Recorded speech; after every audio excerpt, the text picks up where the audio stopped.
Imagine the perfect car. Maybe it's a Rolls-Royce with its absolute cabin silence, or a new BMW with flawless handling. Buying things like these for comfort, safety, or a pure love for engineering is perfectly normal. You are paying for your own experience and your own sensations.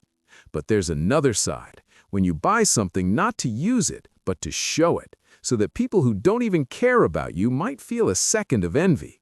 To appear rather than to be. This is the status trap. We spend our life's time earning money to buy things we don't particularly need for the approval of people we don't even respect. We try to signal our success, not realizing that for the truly wealthy, it's just noise, and for the poor, it's just a reason for resentment. Why do we replace comfort with demonstration? Why does the question why trigger aggression and accusations of jealousy in these people? Today, we're breaking down the psychology of flexing, finding out why we become slaves to our possessions and where the line is between a love for quality and a hunger for recognition. Welcome to Pancakes and Paradoxes. Today, we're deconstructing the status trap. When your friend gets behind the wheel of his new BMW, he feels like a giant, invisible spotlight is shining directly on him. In psychology, this is known as the spotlight effect, a cognitive bias where we drastically overestimate how much others notice our appearance, status, and actions. Your friend is convinced that every detail of his image, from the shine of the rims to the brand of his watch, broadcasts a message of success to the world. But the truth is, the world doesn't care. A passerby sees your car for exactly 3 seconds before returning to thoughts of their mortgage, an unpaid loan, or a fight with their spouse. We buy things for an imaginary audience that is too busy trying to impress their own imaginary audience. It's a paradox. We spend resources trying not to be invisible, yet in the eyes of the truly wealthy, we remain invisible because of our desperation, and in the eyes of the poor because of their own struggles. And when you ask him a simple why, you are literally switching off that spotlight. For someone who has invested their entire worth into possessions, this isn't just a question, it's an assault on their new, expensive identity.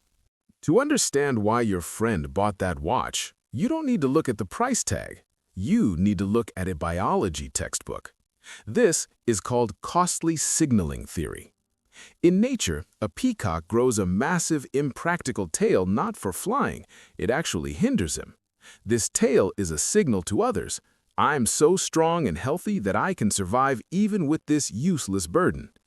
In the human world, a BMW and a Rolex are the same peacock's tail. They are a signal that you have an excess of resources that you can afford to burn on non-functional things. It is irrational. But the irrationality is what makes the signal convincing. If it were cheap, anyone could do it. The problem is, in the modern world, this instinct misfires. Most often, the ones fanning their tails aren't those with excess resources, but those who just yesterday escaped scarcity. For your friend, this purchase is a subconscious scream. I am safe. I am no longer at the bottom. These things aren't luxury items. They are psychological armor. He wears them to protect his still fragile self-esteem from the ghosts of past poverty. And when you question the necessity of this armor, he feels naked. Why did your friend react so aggressively to a simple question like why? Because a dangerous substitution has occurred in his mind. For him, the BMW or the Rolex are no longer external objects. They are part of him. In psychology, this is called identity fusion. When a person lacks a solid inner core, they use status items as external personality prosthetics. He isn't a person who owns a car, he becomes that guy in the BMW.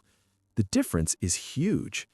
Therefore, when you criticize his purchase, you aren't criticizing a piece of metal. You are attacking the foundation of his new, fragile self-esteem. He doesn't hear, why do you need this? He hears, you are worthless on your own without this expensive decoration. He has become a hostage to his image. Any scratch on the bodywork now feels like a wound on his own ego. and he will defend this illusion with the fury of a cornered animal, because without it, he will once again become the person he fears being, his ordinary self. Let's be clear, there is nothing wrong with wealth.